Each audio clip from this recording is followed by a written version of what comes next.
Voilà, Tindika Télévision, chers internautes, welcome, Boya Malamu, bienvenue, bienvenue dans ce nouveau numéro de Tindika Télévision, toujours avec votre humble serviteur, Papi Kamwasi Molobelia Fachi Beton, Mfumu Wadi Tunga, Kamwasi Chilombo, Mwana ya Suka ya Mama Marthe Kassalou.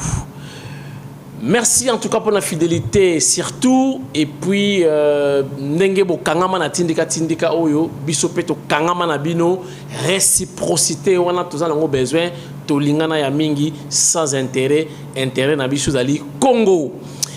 Émission ya lelo na salon avec beaucoup de tristesse. Pourquoi? Parce que audio et commandé makambu ba audio na ba vidéo na ebisa kabino période moko que to komi biso nyonso ba journaliste to komi na génération internet, donc génération Android na bana na bakulutu, donc mundele ya komisi mokili muke lokola village oza awa okosala ka mwa vidéo tindi comme na mayombe na mbala moko et puis au kabuli pasi au kabuli bisengo au kabuli information na batu nyonso na ba information ya bien na ba information ya mabe. Je vous dis mukili oyo batu tout ba komi ba journaliste na bana ya basi caméra na yebite komi nini mutu oyo aza na toilette alinka ka sala vidéo mutu aza na cuisine alinka ka sala vidéo donc soko simbi téléphone ezotinda ka o filmer o tikandi bolumbu olingo se filmer o partager na bato oza kolia olingo filmer o partager na bato. Est-ce que ba partager ka nyonso na bato bozana ba conflit interne ya famille ya libala bolingi bo partager ka na bato? Pourquoi toza sur na sécurité na mokili oyo ba audio ba vidéo et komisi mokili mabe bato balingi nyonso ba filmer nyonso ba partager nyonso ko enregistrer. Pourquoi? Je crois bo comprendre tristesse nanga ya lelo, bo comprendre na linga lobela nini banda lobby bazoti ni langa vidéo moko ba filmer na fenêtre botala ba chipi kuna to lingi to kufa wa balingi bo mabiso bana président bazalia wa boye baki muta ko kufa alarmiste mwana mwasi wana ezalaka ndenge wana te na ye koyoka conversation ya Rosaline Mbombo le peuple d'abord na Alain Pela siko nana enregistré moninga pe nana partager yango ezali Alain Pela to Rosaline Mbombo lisolo to komina ko banga na ba téléphone depuis bazo benga na zo banga ko sona ba téléphone parce que na yibité banane ba ko enregistrer nga banane ba ko partager. C'est que les ali sous-souté. On doit faire très attention na ba vidéo, na ba téléphone, toujours banini. Muto so ba musu basi ba déjà enregistrer réalibela. Donc tout solo na ye, ils a déjà enregistré. Sur les a bien atiki. Au soli ka mabe abwaki. Donc ça devient compliqué. C'est juste le sommaire, il y a une émission pour comprendre les gens sont émotionnés, na zo se pelaté ba audio na ba vidéo, oyo naza komona, oyo za ko toucher pe famille présidentielle, ils ont touché le chef de l'État Yemoko. Et à part ça, Trobet Ali Solo, il y a Fachi Beton, le Fachi Beton à Kolobana Nations Unies, c'est à 14h dans l'ère États-Unis, 19h, ère de Kinshasa, où on a la branché, je crois que vous avez un message à Mokonzambo, car on a belé. À survoler ma camotali sécurité, tout ça, coup d'État à Guinée, ma camotali Mokonzambo à Roloba. Pour les Congolais, les Africains, c'est très attendu le discours. Voilà, chers internautes, tu peux ça fait exemple, dans le conseil, dans Makabu, Isakoleka, dans Kinshasa et pourquoi pas dans le monde entier. Voilà, na ça déjà, moi, salutation très spéciale, na Bibiche Mwika Bibiche, botala moi si mena ilongia chef de l'État. Parce que Bibiche Mwika, changement de mentalité. Bozala musala makasi ya kosala Bibiche Mwika pour mentalité ba congolais échanger. Et surtout la génération Android, génération internet, mawatro. Nyonso comme ya ko filmer. Nyonso ya ko filmer puis ko partager. Voilà, chers internautes, tobandi sikoyo na ba détail ya makamuza koleka na yebi ki botunelinga ba vidéo botunelinga ba audio bolinga sala ka émission na linga ki na s'abstenir na sala émission te na sala émission quand même mais na ko banda émission développement émission lelo na une information aussi combien importante c'est information il y a Jean-Marie Kayembe. Jean-Marie Kayembe, donc le nouveau recteur, il y a Université de Kinshasa, Unikin, colline inspirée, campus, donc on a l'Uvanium, quand l'Uvanium, Mokonzi Asika, recteur Yassika, Azali, chef Nangaï direct, on a apprécié, donc félicitations, donc ancien doyen, il y a faculté de médecine, donc docteur, comment dirais-je, Jean-Marie Kayembe, grand prêtre, donc il y a Simbi Makama coronavirus, awa, il y a ma santage. Oh, bon, kenegi boy, oh, bah, tu vas foutre ma guitare, rien. Il y a un grand prêtre, Soso Pembe, Maboko Pembe, la Fachi, Jean-Marie Kayembe, donc l'actuel ou le nouveau recteur, il y a Unikin. Donc, bah, félicitations, à vous mérité, bah, tout, bah, donc, c'est la nomination, mais bah, sengi naye, a ou misate, ba étudiant au baouta mingi ba province bazongi sabangona ba homme pour batanga classe qui toko université ezala ndenge ezalaka donc souhait batno soyangona certainement à travers cette émission information pe et comme lié Jean-Marie Kayembe pour na ba étudiant bazonga kitoko na bachiki na kopesa peu information mususu nana manwani na Kyumba océan Mfumubuku mulongeshi wa Kalasa très réclamé na Lualaba. Donc après Kasai oriental, Lualaba baza ko senga nana manwani na akende ko teya bango cohésion na unité nationale. Parce que après pe ko longwa ya Richard Mouyenge et puis c'est moi bien te bat ko basali enko eto lingi boy na boy mobulu wana baza ko senga nana manwani na Kyumba akita na Lualaba ateya batu unité na cohésion nationale. Donc, on est allé bas information. To côté na vivre ya sujet na biso, chers internautes. Ngana zali papi ka moi si molobeli ya Fachi béton nazali pe motei na kopesa kaka conseil. Mawa ezaka génération Android batu bali ko bomba so ba sécurité. Makamusu na koloba na kolobango na conditionnel parce que ça m'a comme pour toucher famille mounene ou ils ont diriger Congo ils ont diriger na Afrique parce que Facha dali double brassard président des présidents je crois dans ce robot batté bien sur boyo qui va vidéo boyo qui va audio ndenge baza ko lobela makamotali première dame boye Gisèle ndeko ya Alain Pela na kokota na ba détail té et pesi et sengoté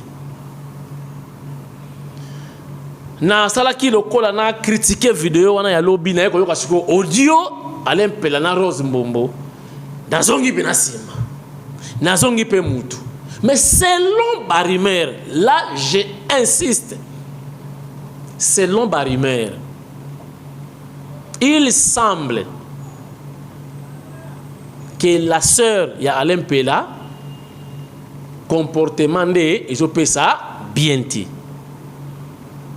Il semble là je martèle que a comme peu ko yamba batu asa le ko la moi bureau ko yamba kapé batu pe ba ko consulter et comme le la canal ya ko le kapé pas grand prêtre par elle pour le luka oyo mutu na mutu na besoin peut-être travailler bisa mokonza mboka peut-être dans baba projet tozui Barimer moko ya modèle wana parce que boyebi ke ya zalaki ya wate azalaki na mikili ya poto maintenant azongi aye ko s'installer awa comportement il semble les a bien pendati et puis batu mususu baza pe ko ya ko lukaye na ba makambu mususu bo me comprendre alors pour ternir l'image du chef et sur ce selon Kaka Barimer que baza ko souhaiter que azala libanda peut-être la République,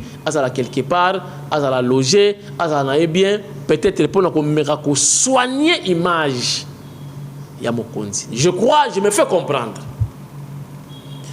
Mais incitation tension, émotion. Ya ko sala vidéo, yeko kananga, bana fati bazaliawa, bako kufa, ce n'est pas bien. Yeba makamoza ko loba. Donc au lobby et puis au partager, au publier. Même ata mokonzi ayebi que oui, bana bazali na kati. Mais mbala moko na ndimite ke vidéo na chef de l'état tali certainement ça tala kiango ako sepela. Toujours ba numéro pourquoi? Toujours ba numéro ba téléphone pe ba konzi. Ngai bakanga ki ngana betaki lisolo bakanga ki ngai elaki makambu ya bana me bayako kanga ngai. Tango na komaki na la police na salaki vidéo te. Que bakangi ngai botala la police na molobela Fatima Bimba na zayi humilié to bazoinga na makolongulu kolonganda kuti na souci atwara na sengle et puis makolongulu na salaki vidéo te na zaki na téléphone na bengi mutu na benga ke daki na minute OPG azu coup de fil talaka boy imaginez la suite de bazulinga na moto ba matisinga na madame na moto ba police ba ketika na ndako. Allez-y comprendre. Certainement, Gisèle Mpela a un numéro de téléphone. Et puis, il y a un benga, n'a pas ça la vidéo. Puis, il y a une intervention que je suis menacé. Ba jeep na mona ki daki na kata lopango te. Ya lo na vidéo bi ba côté lenga na lopango ba daki libanda. Et puis bato tangi bato minene bato basala ka musala pona Congo ba ke no kota makambu wana ya ba talakaka. Et ça li bien tazanga qui maîtrise. Azanga qui maîtrise. Ya koloba n'importe quoi azo baté muto tanga Congo azanani na Afrique azanani na Congo même si bana soki bazali ou quoi bon mekanano to mekanano kotika génération oyo génération Android génération internet makambu nyoti za makamako loba kate makambu za makamako lakisa na internet te batu bayeba bon si ko lelo soki ke bon calme koti obi vidéo ne tikali après combien d'années. Parce que Internet, YouTube et tout, ils ont une bibliothèque électronique. Même après 100 ans. On doit faire très attention avec les images dans la bibliothèque électronique. Si au BBC image, il y a papa Yabana. Au BBC image, il y a première dame. Au BBC image pas ya yo moko c'est quoi ton qui mayo pas bien avec un journaliste au film donc moi problème au film au publier bah tu vas bien quitter cause en danger aux a ba numéro ba téléphone ya ba kondi benga o expliquer ba sauver yo si on a un problème cher internaute. Donc là je suis en train d'expliquer que bon ça là très attention non c'est l'émission té non c'est l'émission. Donc voilà, on va expliquer Nabino que on doit faire très attention avec les images, les audios. Nous sommes quelque part et qu'on la kabiso plus tard. Donc, na monito calmer j'ai makambo esuka na wana. Mais na koyebisa les deux côtés. Bon ben rotina no mai na kacha ba vino na bino. Comme ça, bon meka ko sauver image ya mfumu wadi tunga bota na intérêt ya nation charge o mokonzi azana ngo tellement eza makasi que bo bakisa biloko wana te ya ba vie privée et surtout il faut éviter de filmer de enregistrer ba audio et puis ko publier ko zo ba vie na bino privé ko tiango et pas ya batu tuba ye ba vie privée na bino mais eza ko muta longo libila matika libolumbu skolo bokolo banini lobi bokolo banini.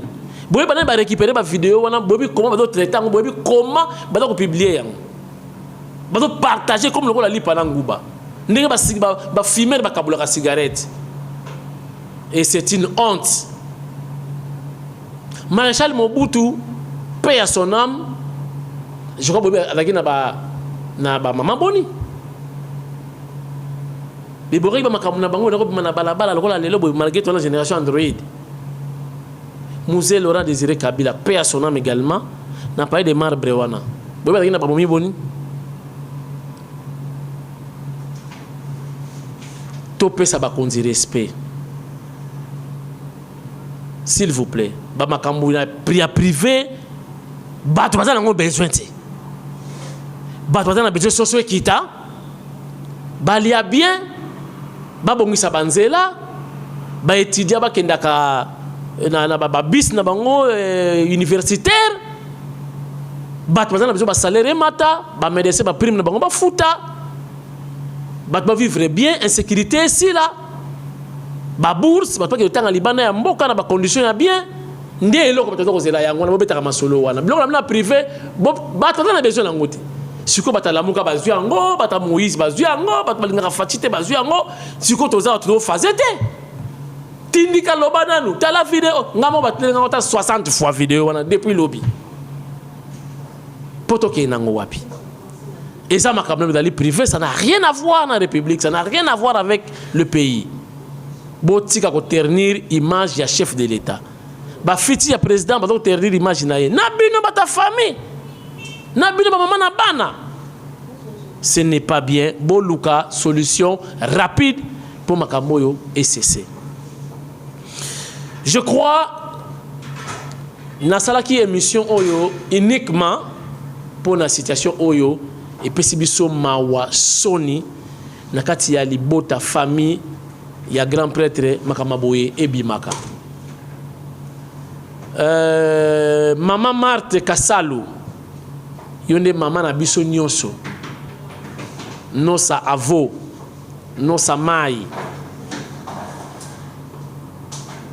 aux appels à terrain ya ko résoudre ba problème oyo pour qui m'appelle ekota et pas ya ba koko na yo mabe ezate za idée na pesi maman Marthe vous êtes encore vivante ngonga pe yango izanango benga nanu bana nyonso vandisa bango benda bango matoi oza mama na bango solisa bango pour batela image ya mfumu wa ditunga soki en lobi mabe bolimbisa ngai pour za terrain moko vraiment glissant pa masolo yo mais bato tindira biso babi ke poto sala ba vidéo nga na petite solution na boaki bale pa ya mama Marthe Kassalu mama na biso nga mwana ye asuka kamwa si Chilombo. Alors, on a une solution pour calmer les quotas dans Makambo. Pour y avoir coco na bango. Grand prêtre mère. Respect. Et monsieur Sili, si vous partagez pas l'émission, vous avez partager wana et bon maintenant ba image. Bon partager sur ma vidéo wana ti. Na souka na ko pesa conseil na papa Molière. Mususu payé. Baswani na téléphone na garde du corps ya Frank Diongo. Oki papa Molière a fini na plan moko boye ya mère Frank Diongo. Plan moko boye. Papa Molière. Ah non, pas jusque là. Papa Molière. Da fini ba plan pendant donc a fini ba plan père wana. Abisi na garde wana na plan ya côté kuna côté Frank Diongo. Est-ce que zalaka vraiment? Nyonso wana peut enregistrer ba tie ba to ba yokango. Botika génération internet, botika génération Android. Et go baby sambo kanabiso. Merci beaucoup. Et monsieur Sili, tous la Fachi Béton, lelo na 19h, 14h, heure ya États-Unis, toi ba mokonza mboka a olobanini parce que da discours moko très attendu. Merci et à très bientôt. Bye bye. Aucun média présent à New York n'a pu filmer le déroulement des discussions en tête-à-tête entre Guterres et Tshisekedi. Malgré les contextes sanitaires actuels qui imposent de restrictions, le secrétaire général des Nations Unies a bien eu son moment d'échange en présentiel avec le président en exercice de l'Union africaine. Félix-Antoine Tshisekedi et Antonio Guterres ont pendant une demi-heure évoqué de questions essentielles qui seront à l'ordre du jour de quelques rencontres et sommets prévus dans les prochaines heures en marge de l'Assemblée générale des Nations Unies qui se tient à New York. La problématique du changement climatique et de la gestion de l'environnement, les questions sécuritaires en République démocratique du Congo et en Afrique, ainsi que la crise de la Covid-19 Autant de questions parcourues par Guterres et son hôte ce lundi, a indiqué le rapport de la rencontre. La gestion de la crise post-Covid en Afrique, c'est également ce sujet auquel Félix-Antoine Tshisekedi a été appelé à argumenter sur le plateau spécial télé organisé par l'Institut des initiatives des investissements du futur, une fondation mondiale qui nourrit l'ambition d'impacter sur l'humanité. Fidèle à ses convictions, Félix-Antoine Tshisekedi a réaffirmé ses souhaits de voir l'Afrique bénéficier davantage de doses de vaccins et les puissances mondiales soutenir l'économie africaine pour une gestion responsable des effets néfastes de la crise sanitaire de la Covid-19 sur l'économie africaine. Félix-Antoine Tshisekedi devra porter ce mardi l'étendard du continent africain du haut de la tribune des Nations Unies et faire entendre la voix de ses frères sur les questions prioritaires de développement. Le président en exercice de l'Union africaine, comme le président du pays hôte de l'Assemblée générale des Nations unies, Joe Biden, interviendront au cours de la première session qui sera ouverte par le secrétaire général des Nations unies ce 21 septembre 2021.